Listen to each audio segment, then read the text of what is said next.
मिरजकर तिकटी परिसरातील एका कॅफेमध्ये प्रेमी युगुलांना अश्लील कृत्य करण्यासाठी खासगी जागा कंपार्टमेंट उपलब्ध करून देणाऱ्या 2 चालकांवर जुना राजवाडा पोलिसांनी कारवाई केली आहे। या प्रकरणी पोलिसांनी गुन्हा दाखल करून तपास सुरू केलाय।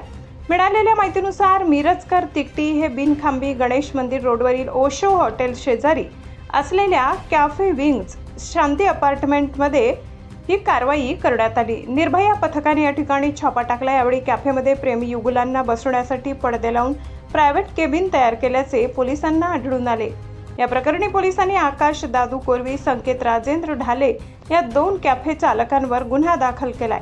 दुसरी घटना मंगळवार पेठ गोलापूर येथील कॅफे 72 मध्ये घडली। कॅफेचा चालक मालक शुभम मधुकर पाटील याच्यावर कारवाई करण्यात आली, तर तिसरा कॅफे द क्राउन कॅफे 4 मे रोजी छापा टाकला।